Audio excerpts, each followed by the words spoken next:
শুনেছি ওই জায়গায় সমস্যা খুব কেমন হাত কেন ক্ষমতি করে প্রায় একটু ভারী করে কাজ করে তো স্যার একটা মানে তোমার হাত থেকে বুঝতে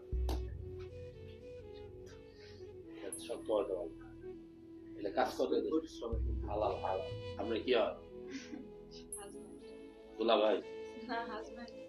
আমি আসামি বাসা কোথায় বাসা স্যার বললাম না করার পর খেলার সাথে কেননা সমাজের পাশে থেকে ওখানে গেলে খাওয়া খাওয়া ইনশাআল্লাহ আমার অনেক শখ স্যার ভিডিওটা দেখতে ওরা অনেক শখ তোমার আমার যাওয়ার জন্য ঠিক আছে বাবা কি মামা তোরা তো ভালো জায়গায় থাকো আমার যাওয়ার খুব ইচ্ছা বাজার প্রত্যেক বিষয় করে স্যার ভালো আমি জানি জানে আমরা তো ওখানে আরো একটা দিয়ে আসছি পাশেই বাসা সামনে মানে ভিডিও দেখি